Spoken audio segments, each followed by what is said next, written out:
गौरैया वो प्रतीक्षा कर रही थी बस कि उसके जो घोंसले में अंडे हैं उनमें से बालक बाहर आएंगे। इतने में पता नहीं क्या हुआ कि एक ज्वार भाटा समुद्र में आया, जोर की लहर आई, गई हुई थी कहीं दाना चुगने के लिए, और उस लहर में पेड़ से वो घोंसला जो है वो बह करके समुद्र के अंदर चला गया। गौरैया पक्षी जब लौट करके आई तो उसने देखा कि उसका घोंसला नहीं है।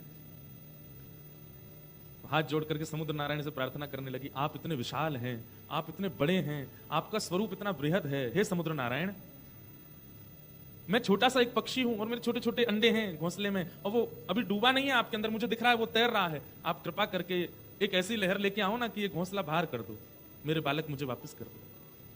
मुझे पता है कि ये बहुत बड़ी बात मांग रही हूं मैं आपसे, लेकिन आप यदि ये कर देंगे तो इसमें आपकी महानता है कि एक छोटे से पक्षी की आप बात सुन रहे हो। तो समुद्र नारायण प्रकट हो गए, समुद्र भगवान प्रकट हो गए, प्रकट होकर के जोर से हंसने लगे। हंस करके बोले, तुमने बोलने से पहले एक बार भी नहीं सोचा कि तुम किससे बोल रही हो? मैं समुद्र हूं, मेरा इतना विशाल रूप है, मैं इतना बड़ा हूं, मुझे फुर्सत नहीं है, और तुम छोटी सी पक्षी मेरे से कह रही हो घोंसला वापस कर दो? मतलब तुम सोच भी कैसे सकती हो ऐसा मुझसे बोलना? बोले, मुझे लगा कि आप इतने विशाल हैं तो आपका हृदय भी विशाल होगा, इसलिए बोल रही हूं। बोले, लौट जाओ, मुझ पर समय नहीं है, ये छोटी छोटी काम करने लग गया तो कितने लोग आ जाएंगे मेरे पास, हमारा ये कर दो, हमारा ये कर दो, लाखों करोड़ों की तादाद में मछलियां रहती हैं, वो सब कभी कभी बोलने लगेंगे हमारी ये बात मान जाओ। ऐसा थोड़ी होता है, स्तर पर बात की जाती है। थोड़ा अभिमान से समुद्र ने प्रत्युत्तर दिया। ध्यान से सुनना। गौरैया पक्षी ने बहुत प्रयास किए कि आप मान जाओ, नहीं माने। तो गौरैया पक्षी बोली, देखो आप नहीं मानोगे तो मैं आपको सुखा दूंगी। समुद्र नारायण बोले, तुम सुखाओगे मुझे? बोले, हाँ। तो कितनी सी हो तुम? एक लहर में तुम्हारे पर खच्चे उड़ जाएंगे सारे, दिखोगे नहीं, अस्तित्व खत्म हो जाएगा, और मुझे सुखाओगे तुम? बोले, मैं सुखा दूंगी। कैसे सुखाओगी? तो गौरैया पक्षी छोटी सी गई और अपनी चोंच खोल के समुद्र का जल मुख में भरा और दूर जाकर के एक जगह खला दिया। बोले, ऐसे मैं पूरे जल को खला दूंगी, दूसरी तरफ तुमको सुखा दूंगी। समुद्र बोले, वाह, बहुत बढ़िया, करो, लगो। समुद्र नारायण तो हंस करके चले गए, लेकिन वो गौरैया पक्षी लगी, मुख में जल भरे, दूर फेंके, फिर भरे, फिर फेंके, फिर भरे, फिर फेंके।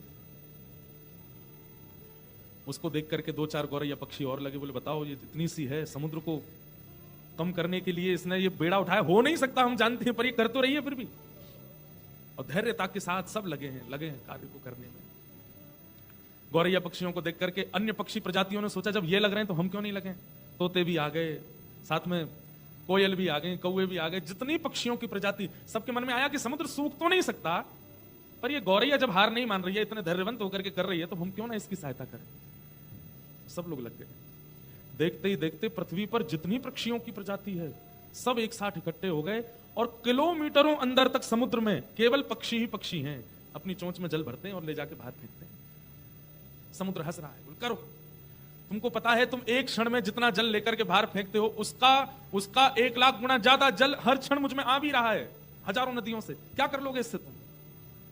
पक्षी सब बोले, हम करते रहेंगे, चाहे तुम बिल्कुल कम ना हो, धैर्य नहीं छोड़े। आकाश मार्ग में भूचाल आ गया, सारे पक्षी पृथ्वी से एक जगह इकट्ठे हो गए, समुद्र को हल्का करने में लगे। खबर पहुंची नारद जी के पास। नारद जी महाराज ने आकाश से देखा तो किलोमीटरों अंदर तक पक्षी पक्षी पक्षी पक्षी समुद्र के ऊपर है, चोंच में जल भरते हैं, किनारे पर ले जाके फेंकते हैं, एक जगह तालाब जैसा बन गया है समुद्र का।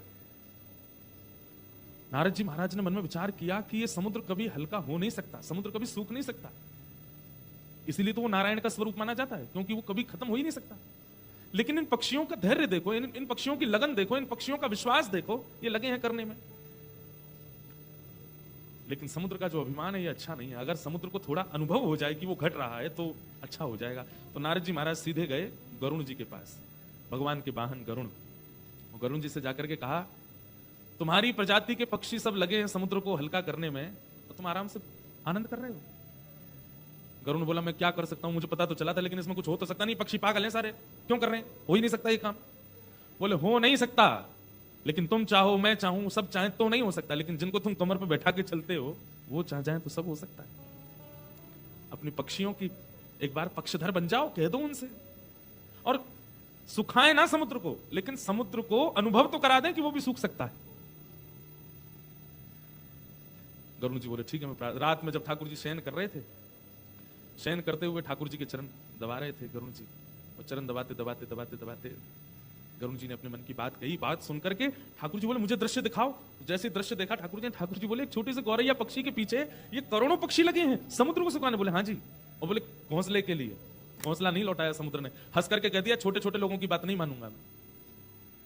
ठाकुर जी बोले ये तो अभिमान अच्छा नहीं है। बोले भगवान हम आपसे एक बात चाहते हैं, दुनिया का कोई भी व्यक्ति चाहे तो समुद्र नहीं सुखा, लेकिन आप चाह जाओ तो हो जाएगा। बोले समुद्र अगर सुखा दिया तो नूतन प्रलय हो जाएगा। बोले सुखाइए मत, पर समुद्र को अनुभव करा दीजिए कि वो भी सूख सकता है। ठाकुर जी बोले ठीक। तुरंत भगवान ने अपने सुदर्शन चक्र को आज्ञा की, हे सुदर्शन नारायण 12 सूर्य 12 सूर्यों के समान तपायमान हो जाओ तुम, और जाकर के समुद्र के ऊपर द्रुत गति से दौड़ने लगो। तो एक तो सुदर्शन चक्र वो पहले ही महाज्वाला, सुदर्शन महाज्वाला, महाज्वाला है, अग्नि वहीं से प्रकट होती है भगवान के सुदर्शन से। और उनको भी ठाकुर जी ने कहा कि तुम 12 सूर्यों के समान, एक सूर्य का ताप नहीं सह पाते हम लोग, और आप सूर्य की ताप नहीं सहन कर पाते, ऐसे 12 सूर्यों के समान तपायमान हो गए। कौन? सुदर्शन जी। एक सूर्य तो आकाश में था, लेकिन तभी समुद्र नारायण ने देखा ये दूसरा सूर्य कहां से आ रहा है। और वो जैसे जैसे पृथ्वी के समीप आने लगा, द्रुत गति से सारा पानी उड़ने लगा आकाश की ओर, किनारे छोड़ने लगा, समुद्र धीरे धीरे भीतर जाने लगा, मछलियां मरने लगी। मतलब चंद सेकंडों में किलोमीटरों भीतर चला गया समुद्र। उसी समय समुद्र नारायण प्रकट हो गए। सुदर्शन भगवान से प्रार्थना की, बोले भगवान मुझे मत मारिए, आप क्या कर रहे हैं, प्रलय हो जाएगा। बोले तुमने अभिमान कैसे किया कि तुमको कोई सुखा नहीं सकता। बोले आपको किसने भेजा? बोले मुझे भगवान ने भेजा। बोले किसकी सहायता के लिए भेजा? बोले गौरैया की सहायता के लिए भेजा, तुमको सुखाने की आज्ञा की। अरे भगवान मुझे मत सुखाइए, आज्ञा कीजिए, आज के बाद ऐसा मान नहीं करूंगा, मुझे क्या सेवा करनी है। बोले घोंसला ले जा करके सप्रेम सहर्ष गौरैया को दे दो। वही विशाल समुद्र छोटे से घोंसले को लेकर के आए और गौरैया के चरणों में धर दिया। एक छोटी सी गौरैया के लिए समुद्र सूखने की स्थिति में आ गया। किसके प्रभाव से? केवल धैर्य, धैर्य की ताकत।